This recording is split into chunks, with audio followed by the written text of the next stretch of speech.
Should we talk about 13Fs? Should we talk about NVIDIA and Meta? Should we discuss some ratings? Can we talk about where to invest in the AI revolution? Scott Devitt, 835. We're going to talk about the mega cap tech. The deal's going down. Amazon, Google, you guys don't want to miss it. What's Netflix doing? Come on. Can somebody explain to me what Netflix is doing with this deal? All right. We're in a fast market on pre-market prep. Get your ears ready. We're starting right now. The volatility right now is really incredible. Wow, look at that consolidation on the upper right chart. You know what we've seen this earnings season? Some of these expected moves get even more violent. And this is why I have switched my strategy 10 years ago. And if you're chasing, you're in trouble. All right, good morning, traders and investors. We are wandering in the 6,800 handle. We're up 25, 25, 65, 66, 85, 75 off the high of the day. Buck showing a little bit of strength. That's up 6 cents, 97.12. TLT finally taking a breather, down 24 cents. USO, that's a big move. That's up 222, room 222 at 77.95. GLD bouncing back up 1.5%, 6.71 and 454.90. SLV on the rebound, making a new low of the move, but fighting back up 243 at 68.80. And Bitcoin still stuck between 65 and 70. We're down $245 to 67,620. These charts are brought to you by TradeStation. Board to trade, chart, analyze, customize, all in one platform.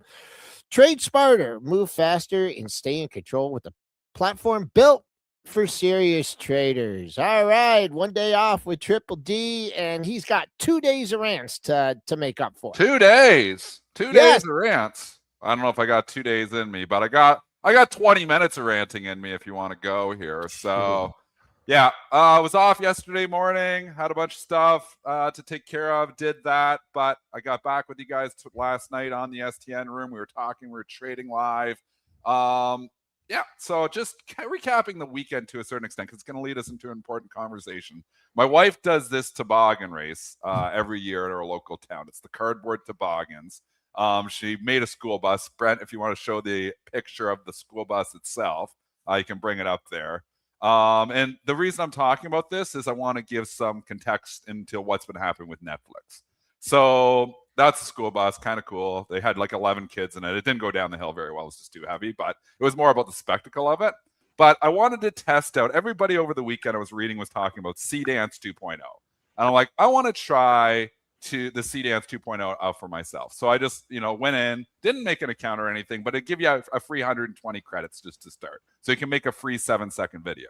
So I didn't want to give it like my own pictures or anything of myself because I don't know, so I threw out, I was like, you know what? We had this toboggan race this weekend. I'll just throw that picture up of the toboggan race.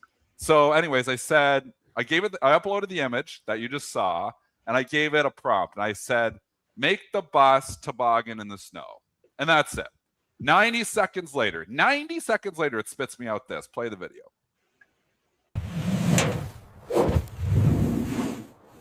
It's got the nice sound effects. Let it go one more time. Okay, we will one more time. Look at the wheels turning. The one wheel's turning. And I mean, you could prompt it to do way more things. I literally spent 2 minutes on C-Dance, and it created that for me in 90 seconds, the 7-second video. It's like, it's fairly cheap. I think it's like $100 a month. But all I'm saying is there's going to be so many people producing their own content with the people who are important to them. Like imagine uploading your family and your friends. Make me a movie, a 30-minute movie. Here's what I want you to make it about. It'll put it all together and spit you out a movie.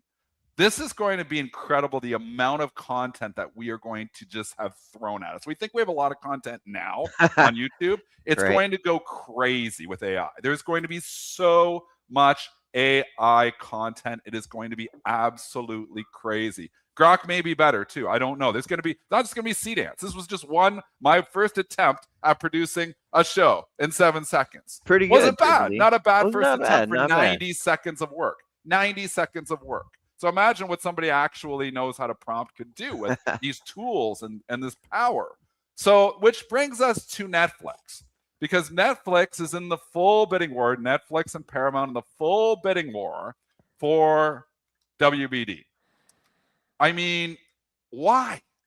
Why do you have to own WBD so bad? I believe this Warner Brothers Discovery, this bidding war for Warner Brothers Discovery, will go down in history as the stupidest bidding war of all the time. Because you know what? There's going to be so much content coming from everywhere. Why are we paying such a premium, Netflix shareholders, for WBD? And now they're going to let Paramount Skydance come in and have 7 days to see if they can come up with a better bid. I mean, both these companies just fighting, like for this asset here. I mean, look at the chart of PSKY. Look at the chart of PSKY. This is what is happening to studios. This is what is happening to content, professional content production here. The stock has went straight down. This is what WBD chart would look like without these mergers. If Paramount, and I'm telling you, Netflix, Paramount, if you walk away from the WB deal, if they both walk away, WBD goes down 50%. It goes down to $14 on that. That's where it would go. I'm not saying that's going to happen because these companies are too stupid, but this bidding war for WBD is absolutely insane. So, the Netflix co-CEO on CNBC yesterday, interesting interview. Of course, they're asking about the WBD deal. Of course, he says, we believe the deal is going to get done. We're going to merge. It's going to get antitrust approval, and we're going to be, off to the races with this fantastic asset. They asked about AI competition, like stuff that, not that I'm making movies here now, but there's going to be some smart people making some movies. They're going to make some really cool stuff. He called it AI slop.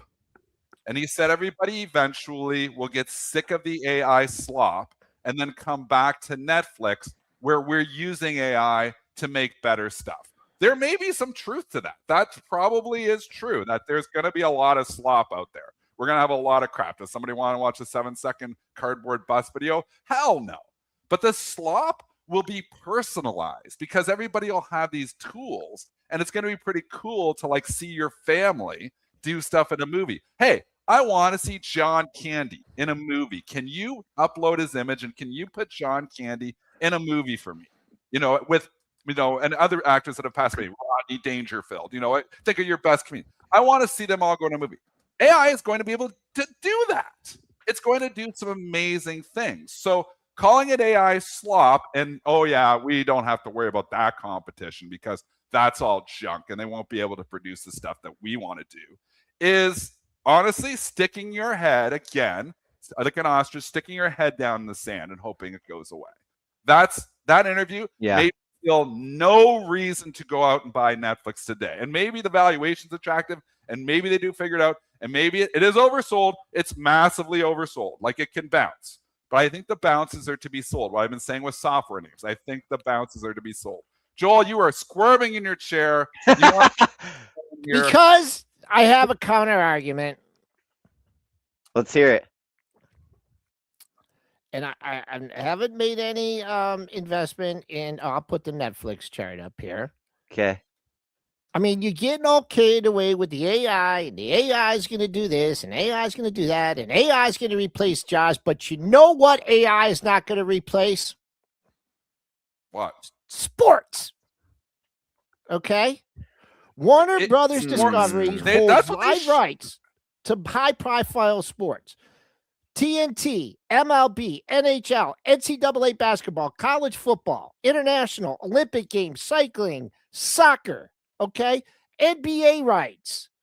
They're going after sports. They don't want your fake TV shows. They don't want people want sports.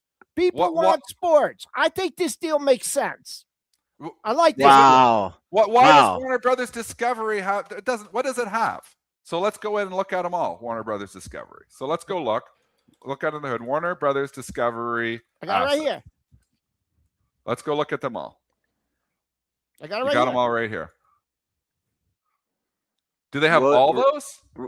Yeah. Read some to us, Joel. It's hard to read. Owns a large and varied portfolio of sports content spanning major league, global competitions, and dedicated sports networks. Though the exact size only isn't expressed in total hours like dedicated sports company, here's a breakdown what they have. TNT, Eurosports, Sports Bleacher Report. Do you know what Bleacher Report is? Yeah. Okay. U.S. rights, MLB, NHL, NCAA, They don't have college exclusive football. rights to any of this stuff. We watch this on all other networks. There's no exclusive. We know rights that to it, sports is becoming very like a la carte. Like this region has this is not network. exclusive rights, though. Here is the issue. It's not exclusive rights. So yeah, you watch some of this stuff on some of these networks, but you also watch it on a lot of other networks too. So if you're buying these thinking you're getting exclusive rights to Major League Baseball, you're not. So I think that's the biggest difference for me. Like when I put it in AI, and this is all I do now is I run it through Gemini, everything. The number one asset in here is Warner Brothers Motion Picture Group, Warner Brothers Pictures. Then it's HBO and HBO Max. And then it's DC Studios. You know, they have Batman and Superman and Wonder Woman. That's all cool too. And some of the rights to that stuff They're too. moving They have that some way. cool stuff.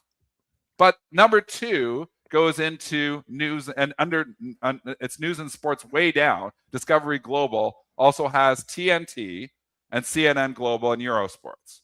Bleacher Report. There's a lot of other sports, so it's not exclusive, Joel. So don't think of this. I don't think anybody views WBT It's not as a exclusive. sports They have network. partnerships. I don't know why else they would be doing this because you're getting all excited about these like fake movies and stuff. I don't even like watching reruns. So am I going to watch some kind of old robot thing? No. Sports. What's the most successful thing out there? The NFL. Oh my God. I love that you're bringing this up. I love it when you make my points for me. So, Joel, you're like 80 years old. I'm turning 50 this year. We're older. I don't like listening to any new music. My kids, all I want to listen to are the new hits that are coming out. You know, all the new hits, the new hit station. I put on 80s. They glaze over their eyes. They don't like it at all. 70s, 80s, 90s. That's what I like listening to. That's the era we grew up in. That's the kind of stuff we like. Me and you probably are not going to like a lot of this new stuff. I don't sit on YouTube at night and look at, I do actually, but, a lot of people don't. They watch their old movies. My parents don't watch. They watch the classics. They watch Westerns. They watch older stuff that they like, from back in the day. All the, what's the one channel there that's got all the 1950s, 60s. Oh, yeah. Shows. Yeah. I know. They like watching all that because they're in their era. And that's what they like. The new generation, though, is likes everything on YouTube. I'm telling you, man, they love YouTube content. So as we get older, and well, if we die off, we don't know if we're still going to die off with AI. It's going to be different. So that's a whole discussion in itself. But as we get older, the newer generation keeps coming in and going. Joel wants to do a poll because he doesn't believe that anybody's going to watch any AI generated I can tell you that 90% of what I watch on TV is sports. And that's you. And that's your preference. I can also tell you that 99.999% of what my wife watches is not sports. My wife does not like sports. She goes to the kids' hockey because she has to, but she hates sports. There's a lot of people who like sports. Me and you love sports. I love sports too. So there's, and again, I don't think anybody's viewing Warner Brothers Discovery as a sports network. I think they got a piece of that, but it's a small piece of it. If the Warner Brothers Discovery was full sports, I think I could get on board with you. But this is HBO. This is, Warner Brothers, the Discovery, their studios. This is a lot of stuff that is going to get massively disrupted. So I think that's where you're losing the plot, is that I don't think Warner Brothers Discovery is a sporting network. I don't see it as that. I don't turn on the Discovery Channel or Warner Brothers Discovery and all their other stuff to figure out, let's see what the score Where was that? Where was Netflix trying to migrate to? Where was Netflix trying to migrate with? What was their biggest event of the year? Was it the Tyson fight? Didn't they try and do some NFL games? I'm saying that's the way. It's a conduit. I don't know about all this other stuff. So why don't they go after a sporting network then? Why don't they go buy ESPN? They don't want to buy Disney. They don't want to. Well, why don't they go ESPN is else? a mess. ESPN is a mess. It's so easy for disruption. Why is it a mess? Because everybody else is figuring out a way to stream too, and people want commentary with their sports. People like watching it. So the Leafs, for instance, Toronto Maple Leafs, huge in Canada. There's a guy, the podcaster, who actually has a YouTube going of the game and of his commentary, running commentary. Do you know how many people watch? It's and I'm sorry, you guys don't know who I mean. I can't remember the guy's name because I'm not a Leaf fan, but he's got the podcast. Okay. During the games, he gets like 10,000 people watching him watch the game on YouTube because he's running commentary live and it's unfiltered. And he's up there and he's just stressing out because the team's been bad for a long time. They're losing again. And then he's throwing stuff and throwing shit. And people like watching that. That is content that AI could fix up and do better as well. So, Yeah. I mean, there's so many angles here. And there's so many different places that you can watch sports now. That's why the Warner Brothers Discovery taking it full circle. It's not a network of sports, so your whole argument is pointless. It because has they're not sports, buying the Dennis. sporting network. No, they have partnerships in sports. Okay, only time will What? tell here. It's They not have a to sport have a network. reason. They have to have a reason going after them besides all the stupid faith, for the movies and stuff. No, they're stupid. I'm putting faith in the company that they have a plan for doing this, and I'm looking at the sports. But let's move on. We're not going Let's to move on. I have no faith in it. I think it's the stupidest merger ever, and I'm not buying Netflix because I think they're all dumb. Okay. So that's my final thoughts on that. You got your opinion. I got my opinion. Go buy Netflix stock. It may bounce. It's going to bounce $2 today probably because it's oversold, and everybody on Twitter will tell me that I'm wrong because they love it when I'm wrong. I never hear anything when I'm right, but I hear everything when I'm wrong. Welcome to Twitter. Continue this conversation, though. So, and we can go into, now I've completely lost where we were going here. Brent, bring us back in. Rein us back in. Where do you want to go? Okay, so I think we're still talking about AI disruption. The whole context of this conversation is AI is going to be disrupting content generation. Triple D's focus, given that context, three focuses here recently. We're going to put a little banner up, and Triple D, you have some stocks that you've actuated here this thought. I want you to take us into the hardware, the power generation, and the necessities. Yeah, so I think AI is going to disrupt the entire world. The entire world is going to be disrupted. I was watching a podcast last night with a professor, and he's predicting by 2035, 99% of jobs are gone for humans. We can't worry about 2035. We got to worry about the immediate. What is working right now? Because I put this tweet out there last night. I put hardware, and some people are saying, no, that's going to get disrupted too. It may. So one person was responding back and saying energy. That's the only thing you should be investing right now is energy. If you're really into AI, you think AI is taking over the world, it's all about energy. And I can get on board with that. I think the energy trade is where you really want to be. So power generation, energy. And if we look at what stocks have really performed well in 2026, most of them fall into these three categories. Sure. It doesn't mean it's going to continue, but right now, this is where the market is going. So if we're going the baseball analogy of AI, first inning was last year before even. AI is awesome, going to change the world, and all stocks going up. Now we're in the second inning. We're only in the second inning here, folks, of AI. The second inning is AI winners and AI losers. Software, losers. Benioff, loser. Winners, obviously, hardware. We've seen memory, what has happened. Micron and SanDisk blasting off, and obviously, NVIDIA's holding up well. Apple is hardware. I think Apple's going to be a winner. I mean, we can go into all those, specifics. But I think when you're investing now, I think you got to look at one, when I'm buying a stock, does it fall into one of these three categories? Because if it doesn't, I'm already cautioned there. So what I'm trying to do in my long-term portfolio is rebuild it. Because 6 months ago, nobody was building portfolios for this. Three things. Nobody's portfolio is built for this. So you know what? If you're going into AI and we're seeing that AI isn't going to prop up all stocks, it's going to disrupt a lot of industries. We've got to now start breaking down where we want to be invested. I think energy is huge. I don't think energy is going away. The need for energy, all of that works. Last week I bought CEG, Constellation Energy. Stock was $267. I'm up 10% in a week. I think we start looking at this recent pullback in some energy names as an opportunity. But you can go deeper. Like this energy trade isn't just Constellation Energy, which is just sticks out like a sore thumb. Stock's off significantly from the highs, making money. It goes further. It goes a lot further. Where Caterpillar is an energy play. What do you mean Caterpillar is an energy play? They sell machinery. This doesn't make any sense at all. No, it's a derivative play because they got to dig out all these data centers. So, I mean, you're going to have autonomous Caterpillars coming and eventually digging out and building more data centers, more energy. So that all falls into the category too under energy. So Caterpillar actually falls in under energy for me. There's a lot of stocks. When you start going through the winners and losers, a lot of the winners for 2026 fall into these three categories. Yeah, So but just on the energy one, the ones Sure. that are making money, the ones that are producing the power right now, the ones that have the contracts, not the ones that are operating hope out of and some dreams. garage somewhere and are going to be profitable by 2035. Like do you have an example? Oklo. You said it, not I. I mean, Oklo is down at the lows, and you're like, well, this is energy. Why is this not working? It's the hopes of energy.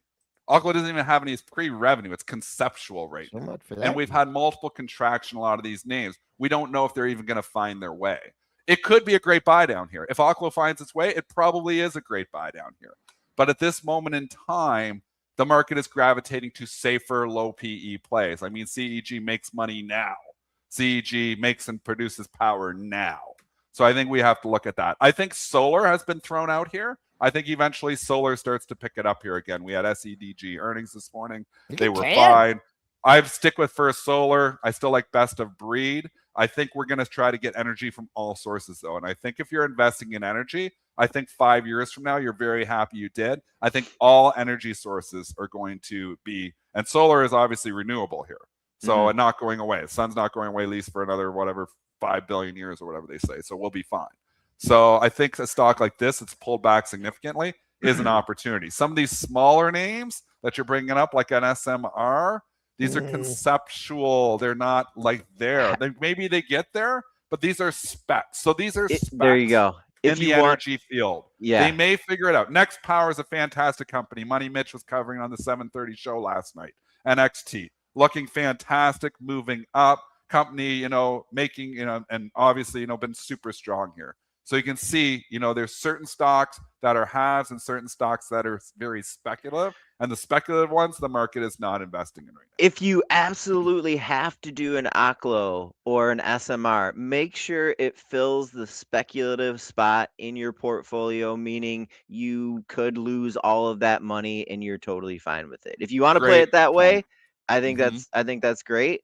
Triple D, the one section that you didn't mention that I'm dying for you to get to is like the necessities section. What is this category about?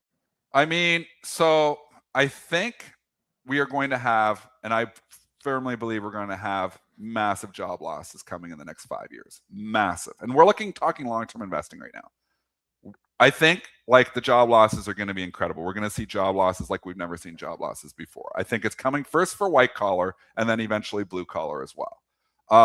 With that being said, we know people are always going to buy food, clothing, shelter. They need it. So the necessity trade, healthcare. Your drugs are necessities. Yep.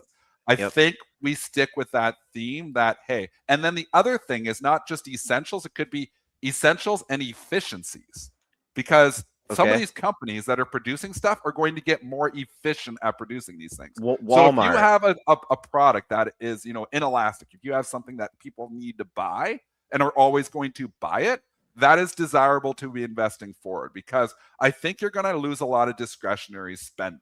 For instance, I recently used the Rivian Pop and I sold out my Rivian. People say, oh, that wasn't a very long-term investing. We are no longer in a world where the long term is 5 years. The long term is changing daily. And why did I have Rivian as one of my R's in my Burr trade? I think it was one of my R's. I had like multiple R's. I think it was a runner. It might have been a runner. It may have been a runner-up. Yeah. But I own Rivian, and I like the concept of autonomous vehicles. I still like that concept, but it's a luxury vehicle. And if we're going to lose white-collar jobs, Rivian probably is not the place to be, because it's white collar that is buying these cars. So if I'm anticipating that over the next 2 years, we're going to start losing white collar jobs, even the fear of losing your job will stop you from buying a Rivian.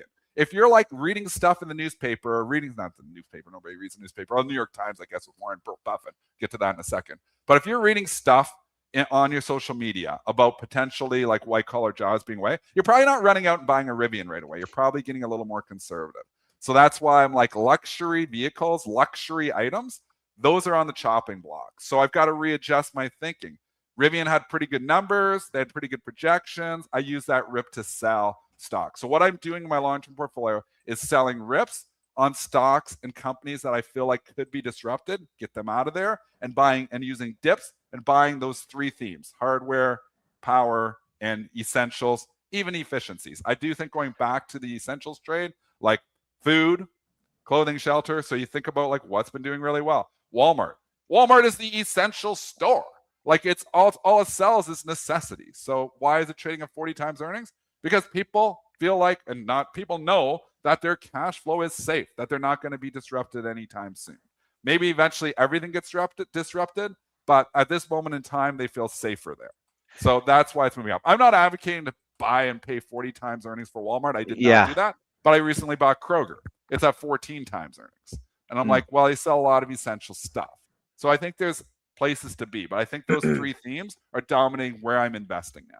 The efficiencies that AI is going to help in the software space is more of a nebulous thing. The efficiencies that AI could help in something like a Walmart is a little clearer, in my opinion. The way that Walmart is going to be able to optimize their supply chain and optimize their inventorying and optimize their workforce is going to be very directly noticeably beneficial, in my opinion, for like a Walmart or a Kroger, for example. Jay Rice also making a very good point. Very bad day for Staples yesterday. Awesome. Let them pull back. What did I just say? Use dips to buy essentials, sell rips on stuff that's like doesn't fall into these categories. That's where I'm at right now. So love. Stock's going to go straight up because they're AI. Never. Nothing goes straight up. Nothing goes straight down. We get opportunities, but being ready for those opportunities. Selling rips on stocks you don't want and buying dips on stocks you do want. That's what it's all about. So would I buy the dip on Walmart yesterday? Staples are way overbought, Jay. We all know that. They need to pull back. I'm not saying come out here and let's go load up Staples here today. But I'm saying we want to have these stocks on our radar when we get that 10% correction, when we get that opportunity. Buy dips, sell rips always. Those two things are the main point to trading and investing altogether. But you want to buy dips on companies that are getting stronger and sell rips on companies that are getting weaker. Nice. Let's go to we got Scott in the background here, and this is good timing. Bring him into the conversation. You want to bring him in right now? Meta. You bring him right in if he's ready. Scott, are you ready? Scott, ready to go? He's nodding. He's ready to go. All right, here we go.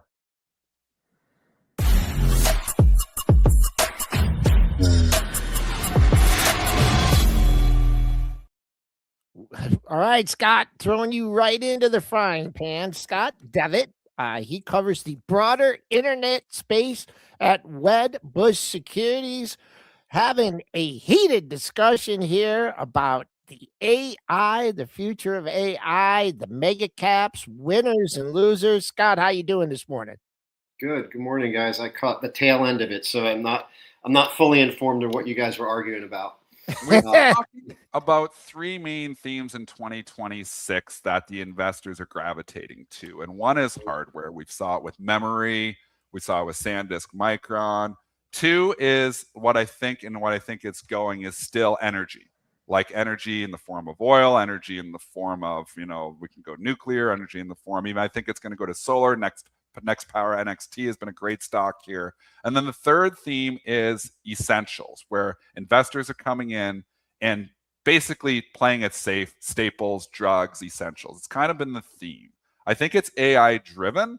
I think it's, caused because, we've seen, this bubble come out of software and all of a sudden we're like looking at winners and losers. So I want to kind of take you into this conversation about AI winners and losers, because that's really where it started. And I put up those three categories for AI winners, but maybe you have some more like categories for us on the winners and losers side. But, we obviously have seen software. The market sees software as a big loser. Maybe it's not right. We want to get your commentary on all of that. So, we could even start like with, Meta and NVIDIA here because they did a deal last night. Meta pops up eventually, or not eventually, just sells off, pops 20 points on a deal with NVIDIA, gives it all back within an hour. It seems like that's where we go. Thoughts here, Scott, and on any of these companies, and go wherever you want. Maybe start with NVIDIA. Yeah, I think so, first as it relates to kind of the market conditions, it's you can never, perfect. The calendar is kind of interesting, just the calendar year when you turn, and then sentiment shifts so dramatically, Yes. at the start of a new year. So, last year, anything tied to AI, and then the year prior to that as well, was nothing but up. And now we flip the calendar, we're a month in and basically questioning anything, related to AI that's not infrastructure. One acronym I've heard being used now in the investment community is HALO, heavy asset, low obsolescence, right? So Nice. companies are just not going to be impacted by AI. You brought up Walmart and things like that. Companies that commonsensically shouldn't trade at 50 times earnings, but do, and they do just because investors, push the multiple up because of that perceived terminal value and then the terminal value risk that these companies have in this kind of new world of AI. So Walmart versus call it SaaS companies, which now all of a sudden have terminal value risk. So long story short, I think the three topics that you brought up are definitely interesting. I do less work in memory and energy, but I do think this none of these like drawdown periods are identical, but this feels very similar to 22, where it doesn't matter how good a company is or what the long-term growth rate is. If it's tied to tech, it's going down. And I don't really think that's, and getting back to your Meta Nvidia comment, I think that Meta is very inexpensive stock for the growth. It's very well positioned long term, but nothing can make the stock go up right now. And it's as easy as that.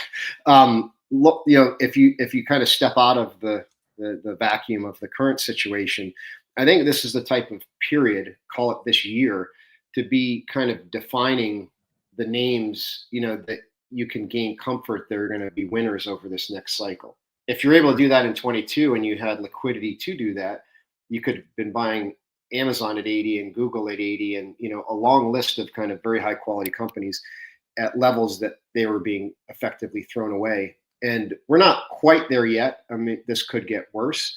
But I think coming up with that list again, and in my area kind of core competency, Amazon and Meta certainly come to the top of the list. I mean, I also like Alphabet as well, but Alphabet's just not been hit the way that those two have. So, those are core names that I think that on this weakness or continued weakness, investors should be moving away from other areas, or if they own blended, ETFs or things like that, that they should start taking single stock risk, throughout this year, because there's going to be a period where this flips in the other direction again.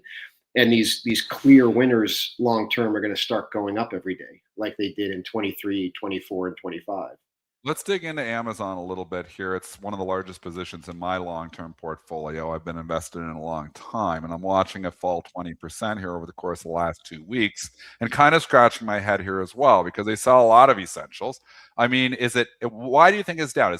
Are they fearing about AWS? Is that what they think is getting disrupted here? Like, I don't understand where the disruption is coming from for Amazon. So, I mean, is this, and obviously you think it's an opportunity. Talk to me, like, what's happening here? Why is the stock down 20% in a month? So I think Amazon is, it's kind of the poster child for the way that markets function, currently in a stock market that's run by machines. And what I mean is you have this underlying kind of multiple compression with Amazon that's happened since 21, as the halo of Bezos went away. So this company always traded a premium because they're always given the benefit of the doubt. They were under earner. And then, Bezos retired to his yacht. And then, you have like a real manager coming in that investors have to get comfortable with.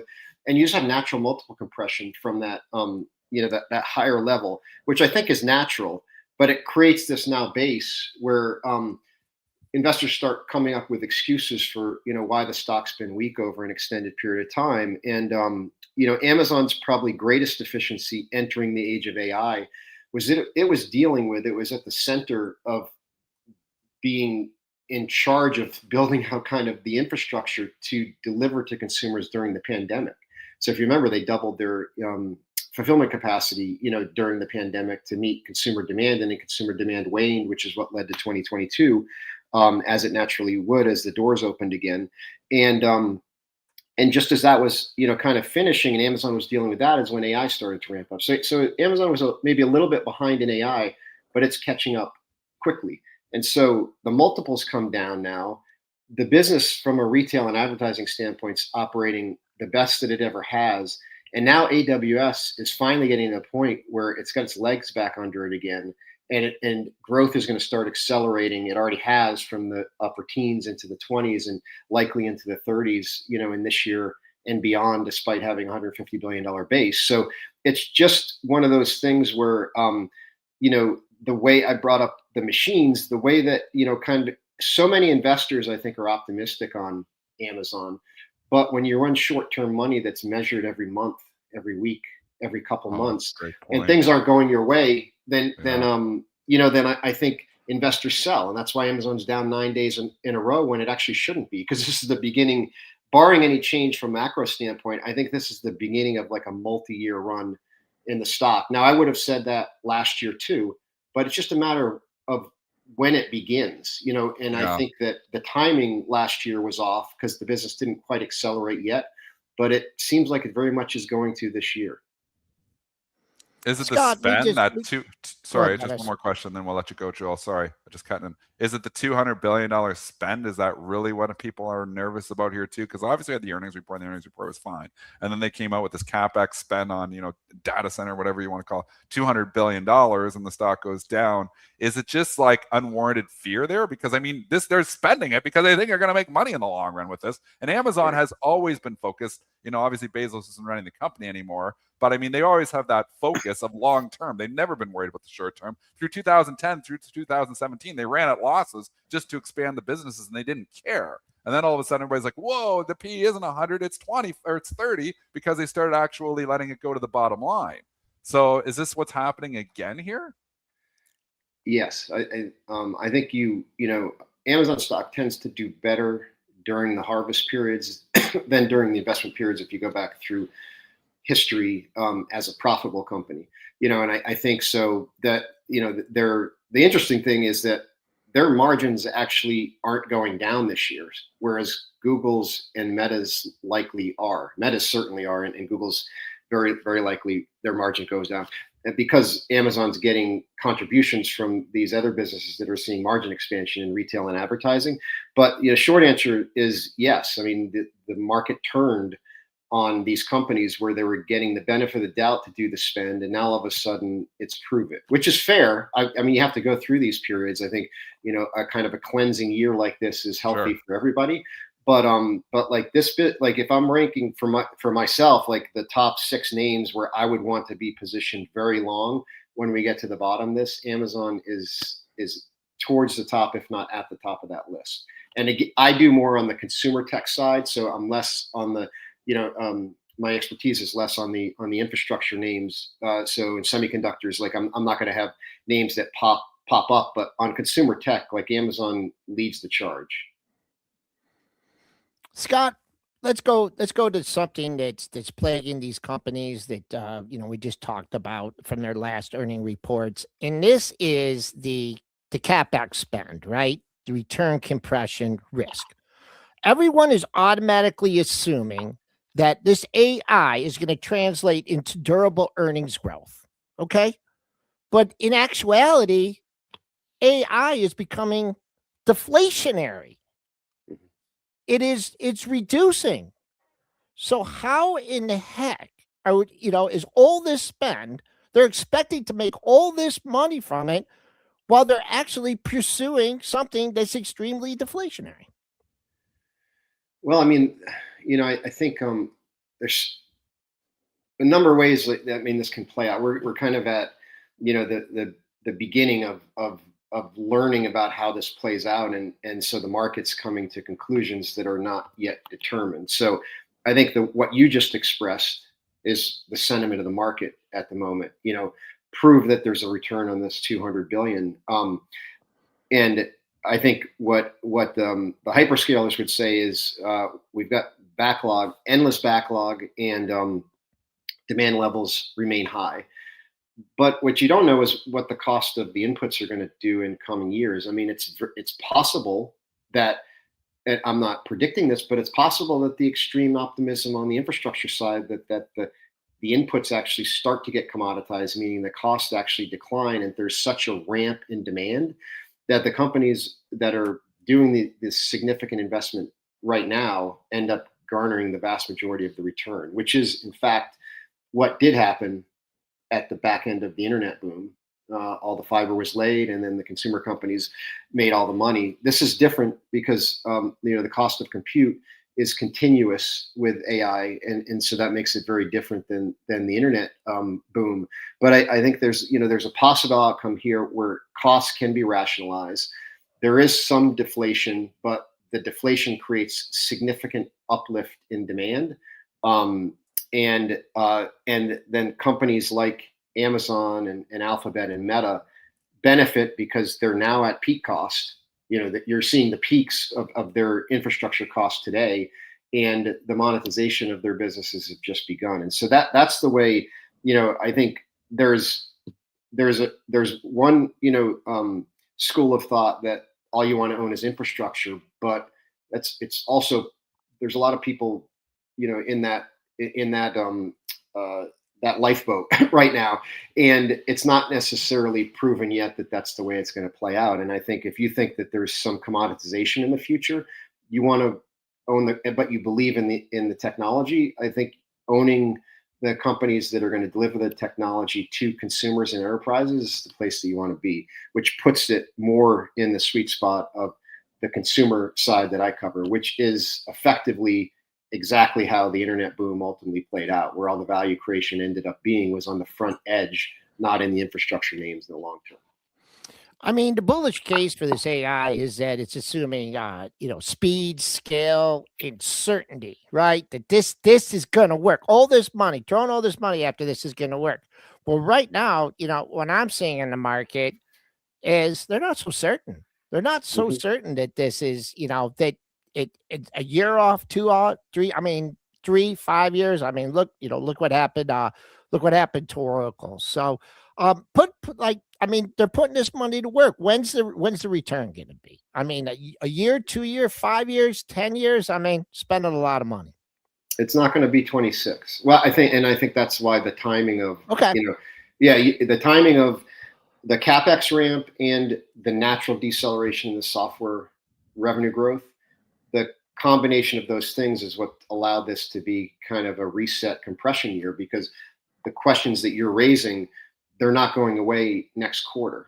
But could they start being resolved in 27? Yes. And if I go back to that period in 22 to 23, you had an extrapolation of 22 growth rates, which was a digestion period post-pandemic, so it wasn't fair to companies. You got to 23, you had the year of discipline emerge from companies like Meta, and growth rates start to accelerate again. And so you had multiple expansion. And I think that to the extent that this plays out positively, you could have something here in 26 where it's a painful year. And then in 27, you start getting the facts. There'll be winners and losers, which I say you need to determine who those are. And then 27, 28 are better years than 26. So I'm not in the short term, I'm not one that is like, you have to be buying every dip that comes right now. I think patience, is a virtue at the moment. And this is something that's going to last a number of quarters, possibly, fully through 26. All right, Scott Devitt, covering the broader internet space for Wedbush Securities. Thanks for joining us here on Pre-Market Prep. We always enjoy your commentary. Thanks, Scott. Appreciate it. Bye-bye. I mean, before we go to the 13 apps, I mean, I just want to go to this Meta chart. And Meta, I mean, didn't they start this AI spend? Weren't they the ones that started just pouring money? Oh, that's too big there.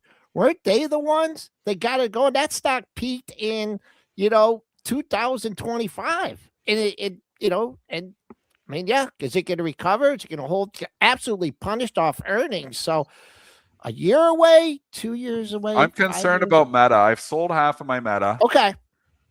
And again, you say, oh, this is a long-term portfolio. This is like, we're in a period of reevaluating your own portfolios. If you're sitting here, you got to be reevaluating, I believe, at this point in time, because things are changed. Things have changed in the last 2 months. They've changed tremendously.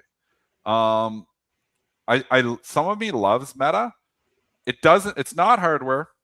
I don't think it's software. It's not hardware. Correct. It's not energy. Is it essential? Is it a necessity? That's a good question. Let's do I a don't poll. know. I'm How on much the time do you fence. spend on Facebook a day, Dennis? None, but an Instagram. Brett, how much do you spend on Facebook a day? 0. Zeros across the board here. Do you on Instagram though? I don't use Instagram either. I don't either. What's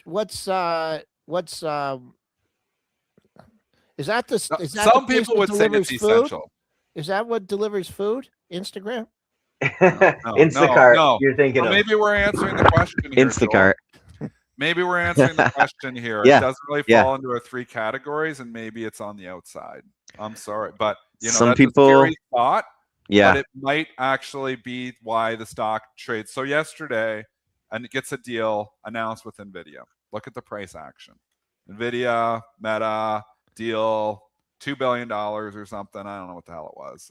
Does it matter? No value. No terms. value. No Okay. terms disclosed. Stock pops. Look at the trading action from yesterday. And I know on this chart here, you can't really see it here, Joel, because it's in light candles maybe. I don't think that's It's the pops right here after hours. Yeah. here. So if you blow that up. Yeah. So yeah, we popped up, but we popped up higher than that on that candle. You're not seeing it because it's not colored. We got up to like 655. Oh yeah, you're right. Right You're there. right. See the candle because it was up there for so long. We got to color those better. So figure out how I've to tried change with that. these wigs, but yeah, you're right. You're right. 657. We got up to 657. 657 last night. We popped 18 points on this NVIDIA because the algos are too stupid and they just see NVIDIA and they buy. And then real rational human beings come in and they say, no, this is a stock that's on the outs right now and I'm selling rips on it. And here we are the next morning. We haven't even had a regular session since this 18-point pop and it's down $4. Yeah. So everybody who chases this last night again. So in this market environment, I'm going to worked. say the same thing.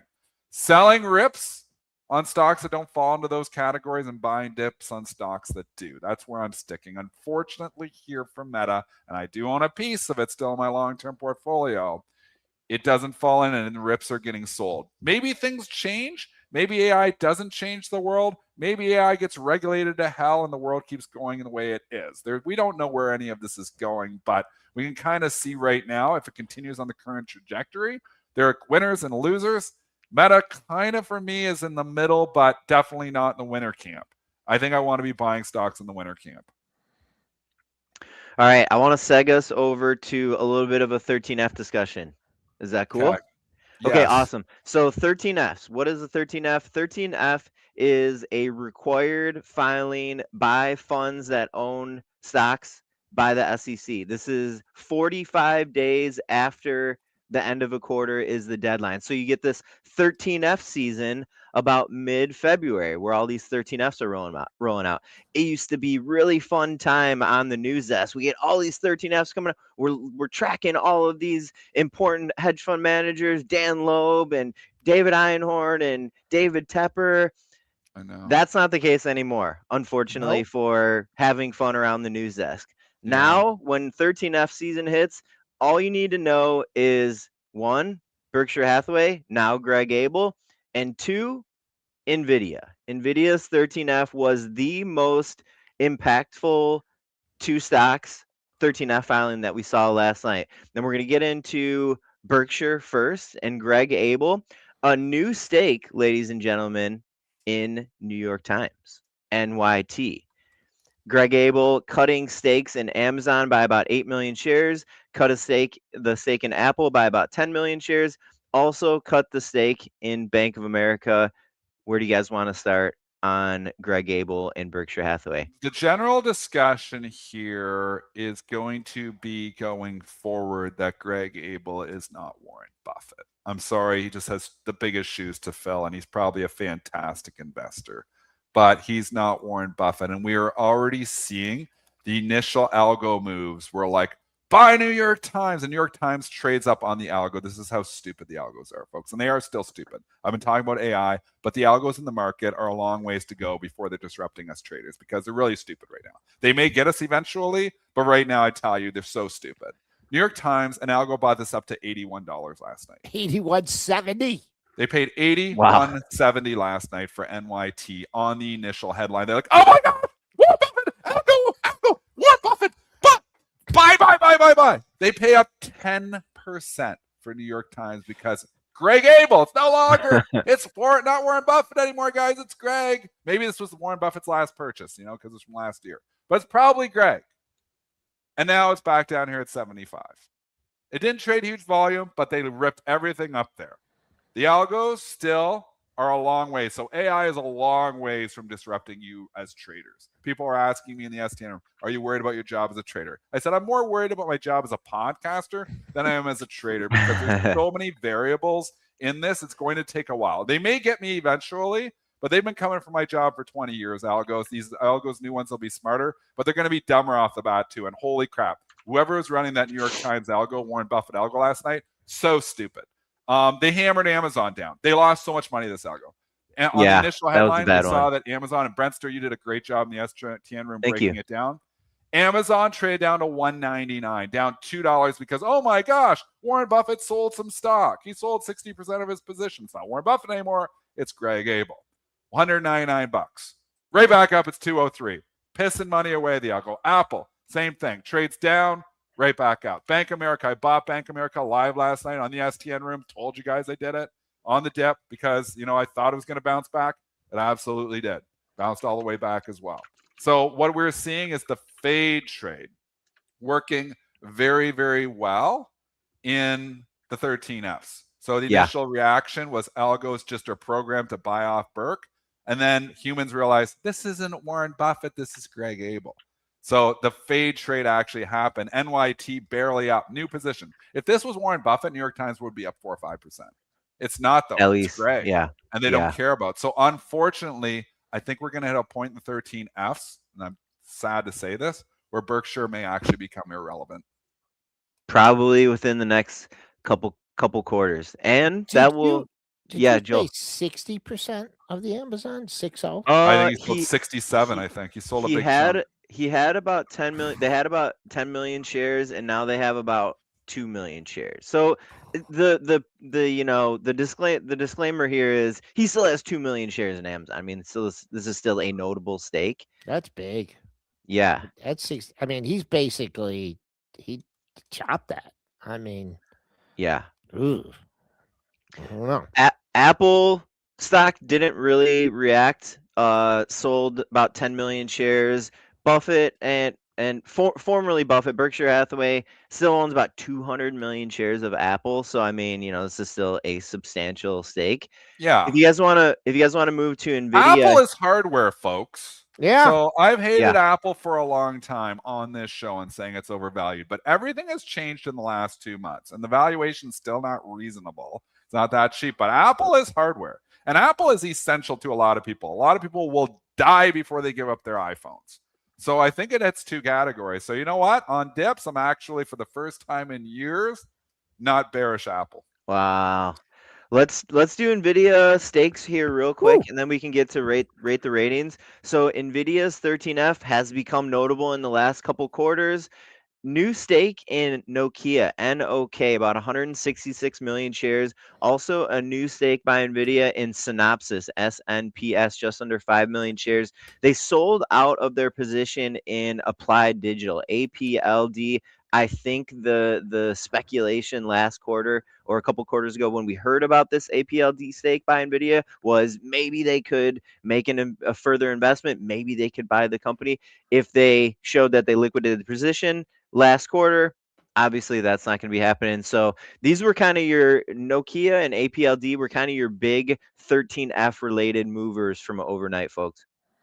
Nokia was a big mover last night, but remember Nokia trades as an ADR over here, and this is in the primary market. And if you're paying up 30 cents for Nokia, which is one of the thickest stocks in Europe, you're probably going to lose money. And they paid up 760, and its stock has faded back down. It's up 770. It's up 6 cents here now. And I mean, this is like just, I've always been one. I remember there was like a Mad Money episode, and Kramer pitched Nokia, and Nokia rallied like 7% on the segment. And I'm like, this is the dumbest move ever. I actually never do this, but I put like half of my trading account short the stock. I literally went that big. I mean, I'm diversified. I usually go like 3%, 5%. I think I put like 50% of my account short that stock. And it opened up the next day flat. That was like one of my biggest trades ever. And that was just because stupidity of, liquidity. people watching. algo's watching, Mad Money. He wasn't going to move Nokia up 7% because he pitched the stock. It's a company that's overseas. It's primary market. We're a secondary market here. So rarely, even when remember that it became a meme stock, remember that day? And Nokia went way up. It was after 11 o'clock and the primary market had closed. Nokia went up like 30%. Yeah. And then the next day basically opens way back down and comes right back in. That's like, like trading like market 101 structure, for like understanding that we're in the secondary market for that. So you can't be chasing moves based on our news on Nokia. That's where I'm at on that. And you also just like keep into account like the average daily range, like when these stocks are moving like that, like how much volume would it take to move Nokia in the U.S. market from 7.25 up to 770? I mean, you would have to be buying millions and millions and millions a share to do that. So, but there it is. It actually got up to 770. If you start to rally again, there's a daily high ahead of that. Well, it coincided with the October 29th high at 764. The one that stock that is interesting from this is APLD, because you said, Brent, there was rumors last year that Nvidia's got a stake here, maybe they'll buy Applied. I mean, that's the speculation. That was never going to happen. Yeah. But now if there's actually sold, did they sell out completely or they just sold some of it? No, they sold out completely. No, they're selling out completely. They're obviously not buying it. So anybody who is sitting here thinking Nvidia is going to give you a big payday at the end, that is officially dead. That is not happening. And also keep in mind for next 13F season, remember that Nvidia seems to be getting in and out of their positions. So just because we saw a new stake, and I'm just saying that by Nvidia this quarter, maybe doesn't mean that they're going to even have it next quarter. Something to keep in mind. This is overall market theme, Joel, and I know we got to go to the ratings, so we'll go a few minutes overtime here. I wasn't on the show yesterday, so I have lots of ranting to do. But S&Ps here again. We get the retail rally overnight, where I've been saying this for a long time. Retail controls the after hours overnight session. Institutions control the regular session. But we're seeing the same theme again and again and again, where we get this overnight pops and they just get faded. S&Ps are now, how high did we get last night? The S&Ps got to 04, 6, so we're 30 handles, but just to give you the SPY got to 687. I mean, there's just good opportunities to lighten up on overnight rallies. And I think I'm going to continue to trade it that way. Obviously, you can join us over at Stock Trader Network, where we talk about this strategy of being long overnight and flat during the day. And it's paying the bills, and it continues to pay the bills, because I do believe that, retail is primarily long, very optimistic, buying every dip possible there. And institutional money does stuff differently, just like Scott was just saying. They're quarter to quarter, and they got to lighten up some of this stuff, that they're underperforming in, because they fear for their jobs. So, I mean, institutional traders aren't up at midnight and trading in the markets. Like, maybe there's one hardcore person, but the majority of them are not doing it. So we definitely see two different types of markets. The ramp up overnight, where optimistic retail comes in and buys stocks relentlessly. And then we've been seeing the institution where they're coming in and selling those rallies. So I think that continues. I don't think we're out of the woods here. I do think the markets can go higher overall. I think there's a lot of stocks that are going to benefit. And I think it is going to be a stock picker's market, much like Scott said. But we've got to continue to, look at, the patterns, and that's all trading is pattern recognition. And when stocks are popping and, 30, 40 candles on the S&P overnight in a market that a lot of people are nervous about, high likelihood that institutions are going to take profits into that the next morning. All right, folks, let's get to a quick rate the rating.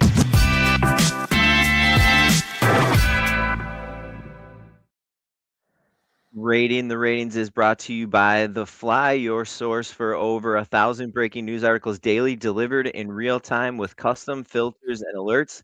Discover their new The Fly Pro platform with AI-powered company analysis and unique KPI charts for deeper insights. Scan the QR code that's in the bottom right corner on screen right now to learn more about The Fly. There's also a link in the description of this YouTube video. our rating for the day. We have Palantir upgraded outperform at Mizuho. I'm going to pull up some of the color here via the fly. Triple D, what did you think about this call? So the analysts have been really quiet here lately because when you get macro uncertainty, analysts hold the notes. They hold them back because they're like, they don't want to release it, no, and then get harpooned by the overall market. And right now, it hasn't been a great market environment, so the analysts have been pretty quiet. This is a contrarian call. And I like the contrarianness of it. Why is it contrarian? Because the stock started the year at 180, is down to 133 bucks. So it's lost 30% of its value, and they're saying, hey, buy the dip. I love a good contrarian call. So I'll give the analyst, an A for guts. Do I actually am I going out and buying Palantir here today on it? I don't know. It's been obviously underperforming. It's got a nosebleed valuation, and we don't know if it's going to be disrupted or not. It's not hardware. It's not essentials.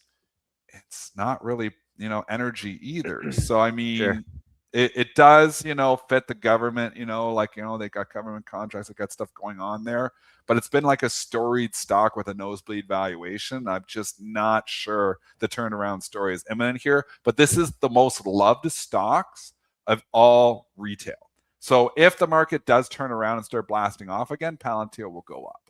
That's the only thing. So if you think we're blasting off to new all-time highs, then Palantir dip's probably a buy. I'm still uncertain about that. I'm staying away. And a little rule of thumb for the sell side stuff, especially attached to an upgrade or a downgrade. And if an analyst is mentioning valuation or risk reward, kind of glaze over. Those are kind of the lamer, sorry, analysts. Those are kind of the lamer calls when it comes to some of the sell side stuff. So let me read a little bit here from the Mizuho note on Palantir. The firm says the company is delivering total revenue growth, acceleration, and margin expansion at scale that is unlike anything else in software.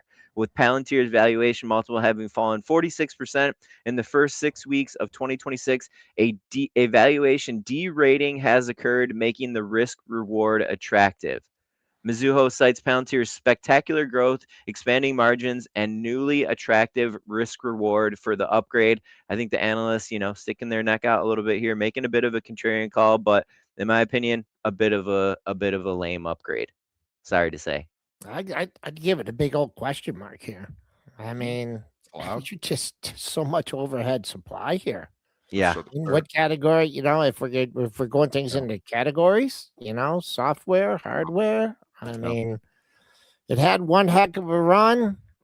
A lot of people underwater on this. I mean, the break, the lower high, the break, not even much recovery, way below the 50, way below the 200. I mean, the most positive thing I can say, if you want to lean on the triple bottom at 127, go right ahead. We're $10 above it. But, man, really, a gutsy call. But, man, should have done this on the way up, not on the way down. Right. All right, folks, we are going to switch over to the STN room, stocktradernetwork.com.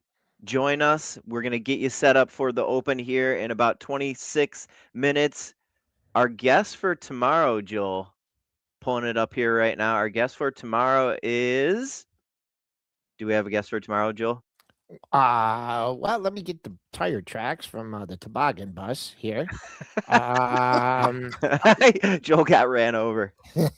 Yeah, let me pull it up real quickly. And Spence is killing me. We're gonna be talking crypto tomorrow. Okay, cool. I like that. We do have Mark Chaikin on at 10 a.m. in the STN room here today. And we're going to have options on chain a little bit later at 1:30 p.m. on the PreMarket Prep YouTube. You can tune in here, folks. And of course, in the evening in STN, the Money Mitch Swing Trade Show, 7:30 to 8:30 p.m. Eastern Time. Get your fill of swing trade for the day, each day, Monday through Thursday, folks. Also, a little prep show on Sunday. All right, folks, we're going to switch over to STN. Thanks for joining PreMarket Prep today. We'll see you in the morning tomorrow.